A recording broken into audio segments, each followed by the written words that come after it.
Y aquí la segunda y última parte de la sección de preguntas y respuestas con la doctora Cintia Berber. Además de escuchar sus muy interesantes y puntuales respuestas, le pedimos que nos compartiera dos cuestiones personales que ya escucharán. Sin más preámbulo, vayamos a la entrevista y esperamos la disfruten tanto como nosotros. Adelante.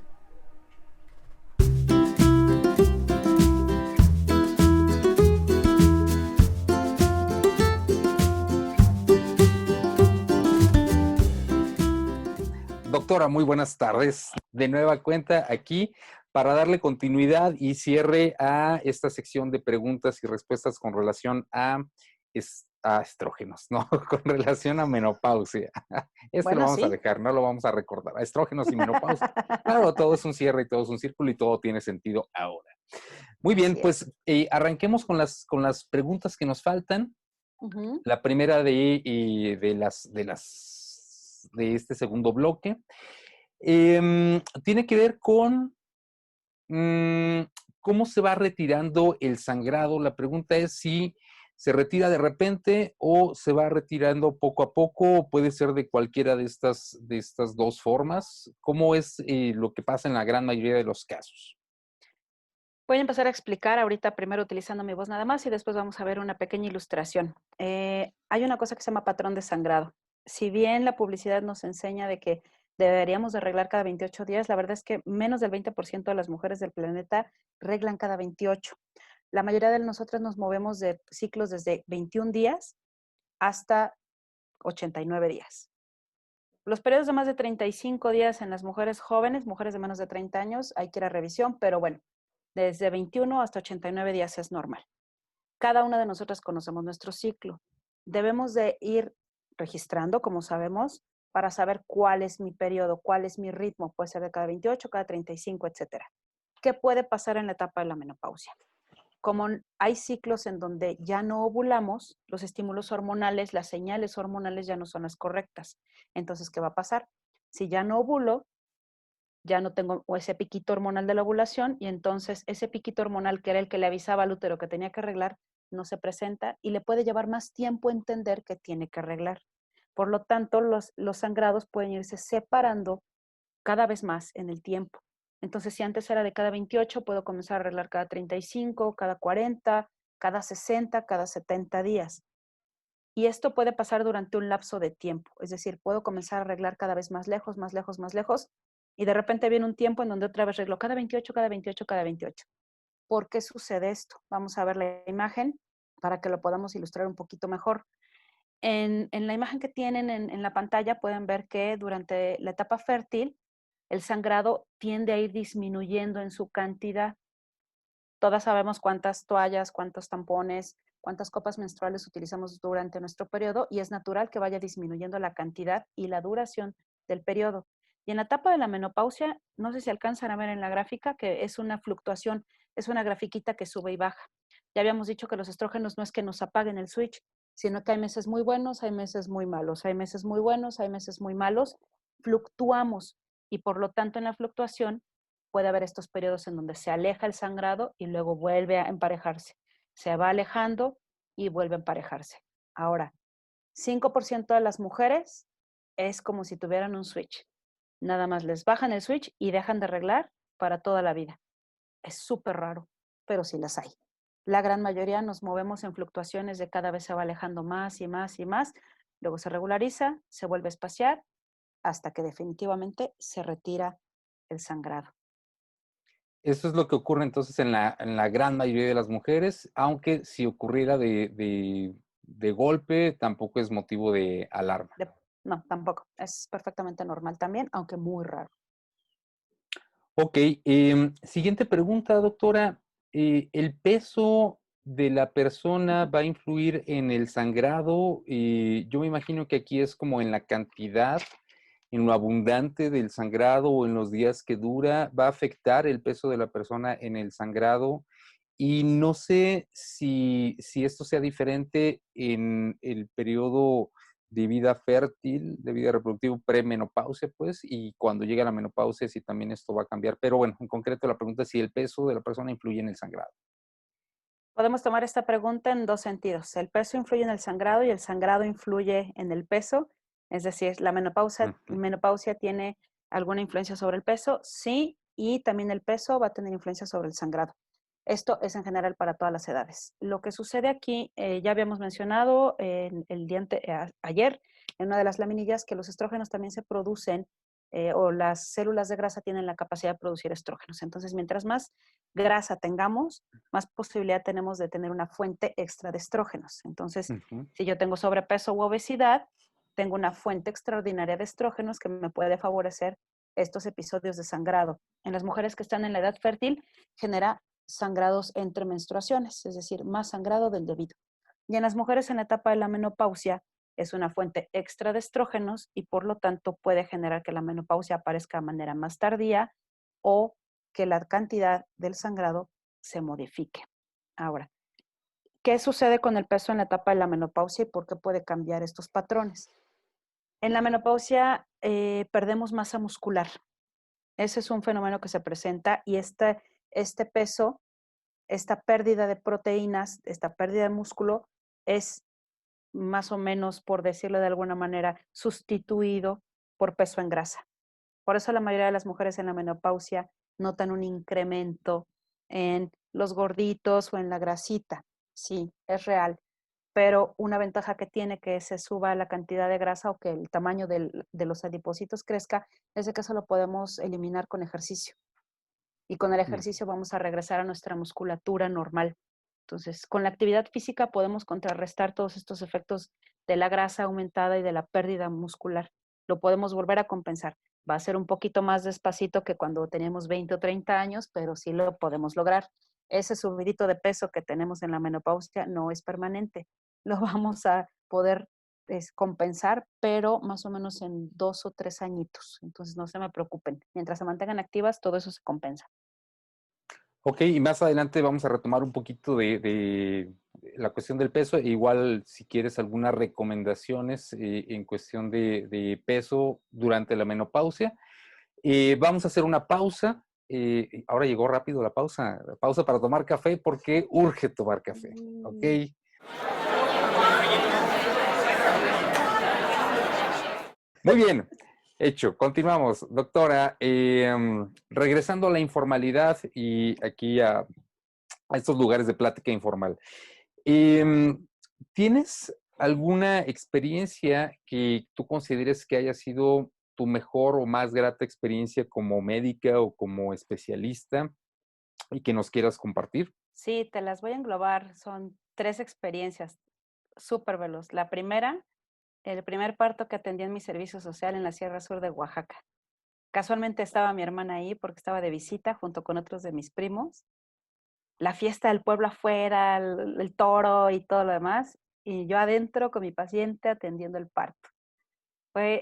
Es otra cosa, la experiencia de vida, fue maravillosa en la sierra.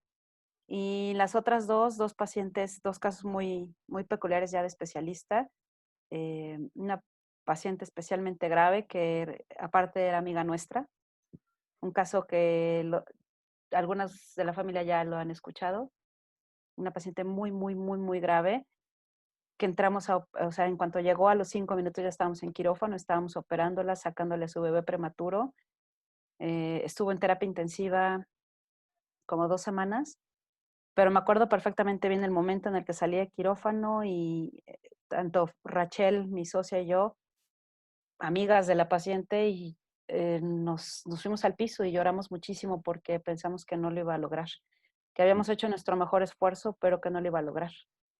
2 meses después, después de haber estado en terapia, después de haber estado en mes y medio en piso y todo lo demás, verlos salir a mamá y a bebé por la puerta del hospital fue muy, muy bonito, muy bonito. Y otra de las pacientes que también la habían rechazado muchos ginecólogos, la habían rechazado muchos ginecólogos porque realmente era un caso para tenerle miedo. Entonces ella me pidió así de, por favor, no me abandones, esto ya está muy avanzado, necesito ayuda. Recuerdo extremar precauciones, casi casi que yo la mensajeaba a ella todos los días y todo. Y llegó el día, sorpresivamente sí fue urgencia, pero teníamos todo tan preparado que tuvo que entrar el cirujano, el urólogo, este, entramos 4 ginecólogos, preparamos todo, era un caso súper especial. Y a los 3 días coincidimos en la cuna y verla a ella caminando normal, cargando su bebé y me lo enseñó con mucha alegría y nos tomamos fotos y selfies y una cosa un poco extraña, pero que me dio mucha, mucha felicidad. Fue Wow. Algo que siempre recalco yo con los estudiantes de medicina es que está en nuestras manos cambiar vidas, sin considerarnos como dioses o deidades, ¿no? Pero creo que sí sí. tenemos esa gran oportunidad de tocar y cambiar vidas y creo que con estos ejemplos lo demuestras, así que te agradezco que lo compartas para la familia y para todos los demás. Gracias Muchas y salud. gracias. Más café. Más café. Y regresemos a la academia. Pues regresemos a la última parte de preguntas, doctora Cintia Berber. Tenemos tres más, una de ellas ya medio empezamos a responderla, pero bueno, la primera es, ¿qué hormonas se usan para el tratamiento de la menopausia? Ok. Aquí sí quiero ser muy puntual, nos vamos a ayudar de una imagen que van a ver en su pantalla. El tratamiento hormonal para las pacientes en el climaterio, que ya sabemos que es el climaterio, es una decisión individual. Es decir, aquí no hay una receta de cocina. La decisión es individual porque cada mujer tiene factores de riesgo individuales, enfermedades que la acompañan de manera individual, y entonces esta decisión es individual y es del médico. Hablando muy puntualmente de qué hormonas utilizamos para la terapia, lo que antes era conocido como terapia de reemplazo hormonal, en la imagen pueden ver la listita de estrógenos, progestinas, andrógenos y fitoestrógenos. Estas hormonas pueden ir tanto solas como combinadas entre ellas. ¿En qué basamos principalmente la decisión de cuál es la hormona que les damos? Si la mujer tiene útero o no tiene útero, y si tiene alguna contraindicación o no tiene contraindicación. ¿A qué me refiero? Mujeres con padecimientos como cáncer de endometrio, cáncer de ovario, cáncer de mama, no pueden recibir estrógenos, pero pueden recibir alguna otra terapia de reemplazo hormonal. Y las mujeres cuando tienen útero tienen que estar combinadas los estrógenos con las progestinas para evitar el sobrecrecimiento de un tejido que crece dentro del útero y provocar con esto algún tipo de daño. Ya. Los fitoestrógenos son muy utilizados en Asia y se ha visto que lo que mejoran más son los síntomas sin elevar tanto los niveles de estrógenos. Durante algunos años se le tuvo mucho miedo a la terapia de reemplazo hormonal, sobre todo las hormonas que se utilizaron en los años 60, 70 y principios de los 80, porque eran formulaciones de alta dosis, eran hormonas de depósito y sí se vio en algunos estudios que favorecía algunas malignidades. En la actualidad, nada de lo que damos ahora es de altas dosis y ya con la tecnología que tenemos, generamos hormonas lo más parecidas a las que producimos en nuestro cuerpo de manera natural. ¿Cuánto? ¿Cuándo? Y por cuánto tiempo es una decisión individual dependiendo a qué edad se presentó la menopausia, a qué edad estamos iniciando la terapia de reemplazo hormonal, cuál es la base para decidir darles hormonas y también hay que decidir la vía de entrada. En la parte inferior de la imagen pueden encontrar que hay varias maneras de dar terapia hormonal. Puede ser desde las pastillitas, como los anticonceptivos, que de hecho también utilizamos anticonceptivos, que es la vía oral, tomaditas todos los días a la misma hora, diferentes combinaciones, diferentes marcas, tomaremos la decisión. Otra es inyectable. Para que sea más cómodo, una inyección cada mes es bastante, bastante apto. La otra vía de entrada son los parches. Hay parches que se cambian cada semana, hay parches que se cambian cada tercer día, hay diferentes combinaciones, diferentes marcas, etcétera. Otra de las más modernas y que más les gusta a las pacientes porque es muy cómoda es la presentación en gel. Igualito que como nos ponemos el gel antibacterial ahorita, se da un disparo, se colocan un poco de gel en el dedo y lo embarran en la piel y se absorbe a través de la piel limpia y seca. ¿Cuánta dosis? Depende de cada mujer, durante cuánto tiempo depende de cada mujer. Y la más moderna son unos sprays que son las presentaciones más innovadoras en donde la mujer toma el empaque, que generalmente es como cualquier spray antibacterial o cualquier spray como un desodorante, y generalmente lo colocan en el brazo, ponen su brazo con la piel limpia y seca, dan un disparo y se absorbe a través de la piel. Y en México no está disponible, pero hay algunas hormonas que ya hay en spray nasal. En México todavía no las hay, pero sí ya hay presentaciones en spray nasal. Quiero hacer énfasis aquí en la parte del lado derecho de la imagen, les puse ojo con lo de esta onda de las hormonas bioidénticas. Todas las hormonas que nosotros indicamos deben de estar estudiadas, probadas y con los estudios que los respalden. Esta onda de las hormonas bioidénticas que promocionan mucho, que para los síntomas, que porque son naturales, que no son hormonas, sí son, no están estudiadas y no se consideran para nada seguras. Mm. Entonces, ojo con estar ingiriendo estas hormonas bioidénticas o fitoestrógenos que no sean de reconocidos laboratorios farmacéuticos, porque no sabemos cuál es el proceso, la purificación o su grado de seguridad para cada una de nosotras. Es decir, pues no están todavía suficientemente estudiadas como para que estén avaladas por la ciencia, ¿no? Exactamente. Y mientras que no estén avaladas, no son seguras, punto. Ok, con relación al tratamiento, una pregunta que no está ahí en la lista, pero Ujú, que ahorita que estabas tú explicando, pensaba yo, es ujú. ¿cuánto tiempo va a estar una paciente en tratamiento con cualquiera de estas opciones que se elija? También podría imaginarme como algo individual, pero ¿cuál sería como el criterio para decir, ok, ya paramos el tratamiento o el criterio para decir lo va a continuar de manera indefinida toda su vida o Ujú. cómo establecen el tiempo de tratamiento?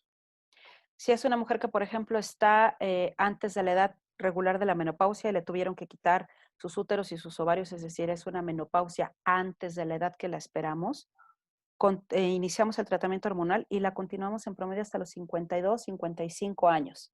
Es decir, por un accidente, una mujer pierde el útero y los ovarios a los 30 hay que empezar y se le acaban hasta que lleguemos a la edad natural en la que esto se presenta. En el Ujú. caso de las mujeres que están ya en la perimenopausia, en el climaterio, en el antes, el durante o el después, generalmente se recomiendan hasta 10 años de terapia de reemplazo hormonal, siempre y cuando la mujer no tenga más de 60 años cuando la inició. Ya. Lo único que te puede acortar un poquito más ese tiempo es cuando haya alguna enfermedad que lo acompañe o algún otro factor de riesgo que se agregue durante la terapia de reemplazo hormonal. Ahí sí, a veces lo Ujú. cortamos de tajo porque debuta con alguna otra enfermedad o tuvo algún evento vascular o alguna cosa así. Ahí lo cortamos. Pero está perfectamente comprobado que es seguro durante esa década. Ok, Ujú, perfecto. Excelente.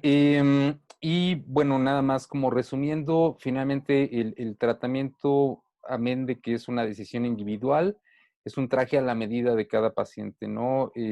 Pues quizá ventaja o desventaja, no somos máquinas, no somos robots, sino es como apretar una tuerca, tres vueltas, sino que cada tratamiento se diseña a la medida del paciente y es como súper personalizado, ¿no? así es, correcto. Ok, muy bien. Siguiente pregunta, que es la que ya más o menos había empezado a contestar poquito antes, es si se gana peso en el climaterio, ¿es definitivo que se vaya a quedar acompañando y que ya vaya a ser como otro esposo de la paciente o esposa? La esposa grasa, el esposo adiposito. No, definitivamente hay modo de controlarlo. Ya habíamos comentado anteriormente que si vamos a perder masa muscular y esta masa muscular va a ser sustituida por la grasa, pero que esto es fácilmente compensable a través del ejercicio. Hay un esquema de ejercicios recomendado para esta etapa de la vida. Primero los ejercicios aeróbicos porque ayuda a la condición cardiovascular, ayuda a la quema, o lo que comúnmente se conoce como quema de esta grasa, y va a favorecer la formación de músculo para ir compensando este peso. Si bien el proceso es mucho más lento que en las mujeres más jóvenes, nosotros conocemos a varios integrantes de la familia que son mucho más jóvenes que ejercitan durante un periodo corto de tiempo y logran resultados increíbles. Evidentemente, no. Esto no va a suceder en la etapa de la menopausia. Sí lo vamos a lograr, pero a una velocidad diferente. Primero son los ejercicios aeróbicos para mejorar tu condición cardiovascular. Después viene en orden los ejercicios de resistencia, es decir, peso. Podemos utilizar desde estos pesos que se utilizan en las muñecas o en los tobillos para hacer la misma rutina de ejercicios, pero ya con un poco de resistencia para ayudar a los huesos y seguir formando músculo. Y por último, y no menos importante, estos ejercicios deben de ir combinados con ejercicios de equilibrio y de flexibilidad. Recordemos que también las articulaciones y el equilibrio se ve afectado en esta etapa de la vida, tanto por la propia edad, porque también a los hombres les pasa, como por el descenso de los estrógenos. Entonces, hay que trabajar mucho en el equilibrio y en la flexibilidad y, ojo, hay que calentar, hay que seguir las recomendaciones de algún experto. Si lo empezamos de manera espontánea, no lo vayan a hacer sin la guía de alguien experto para evitar las lesiones, porque las lesiones son muy comunes y si una mujer en esta edad se lesiona, abandona definitivamente el ejercicio y no lo vuelve a retomar. Dentro de la lista de ejercicios más recomendados está nadar. Las posibilidades de lesiones son muy bajas, Mm. haces ejercicio aeróbico, favoreces el crecimiento de la masa muscular, fortaleces tus huesos y es muy placentero también y ayuda mucho a la cuestión venosa. Entonces, es buenísimo nadar. Claro, y tiene efectos relajantes habitualmente y ayuda bien para el calor y la canícula que ahora está entrando. La canícula, que ya merito llega. Y bueno, también señalar que todo esto debe ir acompañado de un buen plan alimenticio. Y Absolutamente. pues si hay dudas también se pueden asesorar con gente especialista en nutrición Claro. para, para que todo esto surta efecto y esos kilitos a lo mejor de más, pues vayan perdiéndose, yéndose poco a poco, ¿no? Así es. Y Ok, si me permites un comentario, claro. ojo, mujeres, si durante 40 años no has hecho ejercicio, si durante 40 años no has tenido buenos hábitos, si has ganado peso y demás, yo sé que la menopausia es muy preocupante, pero no porque te pongas a hacer cosas innovadoras en este momento vas a lograr resultados como las chicas de los videos super fitness. No. Hay que ubicarnos en que si no hemos sido consistentes con los buenos hábitos, tanto alimenticios como de ejercicio, nuestros resultados no van a ser de videos de YouTube. O sea, no. Seamos realistas, si estás persiguiendo la finalidad de estar más saludable, hay que empezar, de manera bien profesional, bien guiada y hay que ser consistentes, disciplinadas. Perfecto. Última pregunta, doctora Cintia Berber. En la menopausia, ¿la mujer debe de seguir haciéndose Papá Nicolau o ya no? Sí, tenemos en México, al igual que en todo el mundo, tenemos normas que establecen esta vigilancia. No hay que suspenderla. Si bien muchas mujeres que están en esa etapa, yo sé que acuden a la institución y que en las instituciones ya no les quieren realizar la revisión, acudan a otro lugar, sean insistentes. El patrón normal en México para hacer la revisión del Papá Nicolau en la edad reproductiva es de manera anual. ¿Okay? Cuando llegamos a la menopausia, se necesita preparar a la mujer un mes antes de que acuda a su Papá Nicolau con una lubricación especial para evitar que la revisión y la toma de la muestra sean Ujú. molestas y que la muestra salga adecuada para cuando la revisen los especialistas que ven al microscopio las muestras, los patólogos. Hay que preparar a la mujer de la posmenopausia para que acude a esa revisión. Dependiendo de sus factores de riesgo y el rango de edad, de los 50 a los 60 años, tiene que seguir revisándose cada año. Después de los 60, cada 3 años. Y después de los 70, cada 5 años. Ojo, aquí hay algo más moderno. Se puede tomar una muestra para la detección del virus del papiloma humano. Con esto, las mujeres en edad fértil, si se toman esa muestra y sale negativa, se pueden hacer papanicolaos cada 3 años. Y las mujeres en la posmenopausia, cada 5 años. O si hay alguna práctica de riesgo, es decir, cambio de pareja, Ujú. actividad sexual sin protección. Pero esto aplica tanto antes de la menopausia como después de la menopausia. En el entretanto, no deben de dejar de revisarse porque no es lo único que revisamos. La exploración física nos da muchos datos del bienestar del tracto genitourinario de la mujer que abarca hasta su vida sexual. Entonces, sí hay que acudir a revisión. Y como siempre, si hubiera alguna duda en específico, de casos en específico, pues preguntar, ¿no? Y no tener miedo justamente de acercarse y plantear las inquietudes o dudas que haya para cuestiones ya muy, muy personales. Vamos al café. Salud.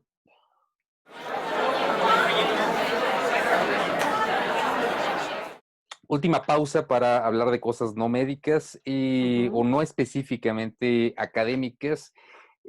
Tanto tú como yo somos docentes con muchachos de pregrado y, y conocemos otras personas que también están involucradas en formación o que se encuentran ahorita en formación en alguna de las áreas de la medicina. ¿Qué idea, qué mensaje breve pudieras transmitirles a los muchachos que están ahorita en formación. Sabemos que es una situación muy complicada, la situación actual del país, del mundo, pero también la situación específica de la gente que está en formación en medicina. ¿Alguna recomendación en particular que quisieras hacerles? Sí, lo voy a resumir en varios puntos. Número uno, yo doy clases en pregrado y en posgrado y siempre les inicio mis ciclos escolares preguntándoles lo mismo. Aunque suene muy trillado, ¿por qué estás estudiando medicina? ¿Por qué decidiste medicina?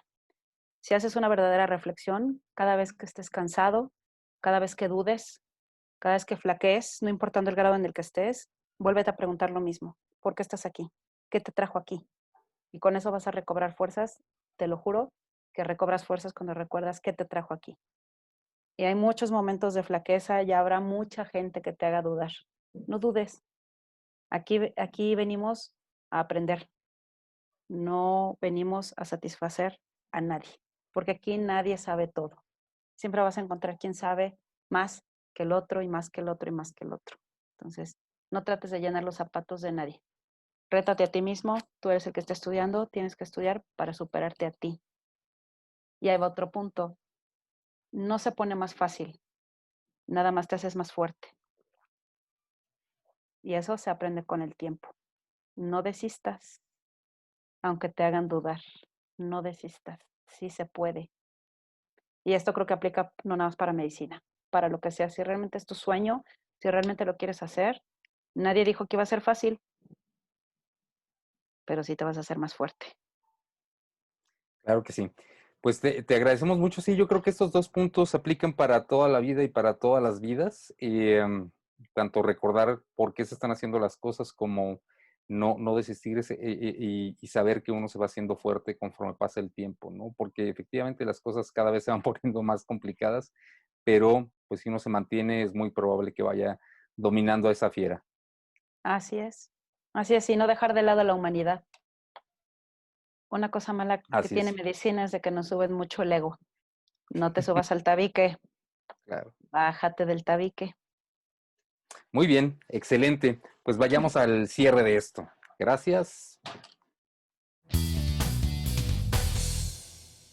Pues con esto cerramos, doctora, esta primera participación, primera intervención, que esperemos que sea primera de muchas. Te agradecemos mucho que hayas aclarado todas estas dudas, que hayas compartido tanto tiempo, no solo el que aparece aquí en grabación, sino también todo el extra que nos echamos de plática fuera de la grabación.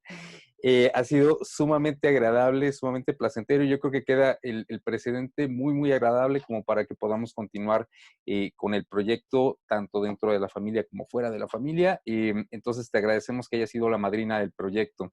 ¿Algo con lo que quieras cerrar? Agradecerte, Fer, la invitación. Para mí es un poco extraño, casi no participo mucho en estas ondas de video, pero fue súper, súper lindo, súper agradable pasar de nuevo tiempo contigo, siempre es un gusto. Esperemos que aparte de la parte médica, la parte informativa, vean que realmente disfrutamos lo que hacemos, que nos apasiona, que le encontramos mucho, mucho, mucho gusto y mucho amor a esto. Ojalá que se pueda transmitir, que lo sientan y que por favor se acerquen en el caso de alguna cuestión médica, pero también no médica, a nosotros. A nosotros. Fue un gusto, de verdad. Vamos a cortar el listón de Sí. amadrinamiento de esta sección y esperemos que las que siguen las vayamos mejorando cada vez más. Así es, ya empezó a mejorar, pero van a mejorar todavía más. Muchísimas gracias y si hay dudas, no se olviden de comentarlas, escribirlas, mandarlas en mensaje, en correo o por cualquier medio. La única pregunta tonta o mala es aquella que no se hace, entonces no dejen de acercarse y de plantearlas y estaremos con la mejor disposición para resolverlas o investigar en dónde se pueden resolver esas dudas y para acercarles la información para que puedan tomar las decisiones informadas y mejores y más sensatas para ustedes. Muchísimas gracias, Cinti Berber. Ponemos al final en los créditos los datos de contacto de ambos por si hubiera alguna duda, alguna inquietud y nos veremos en la siguiente entrevista y en la siguiente cápsula. Muchas gracias, Cinti. Gracias a todos. Y Gracias, Fer. corren los créditos. Ahí.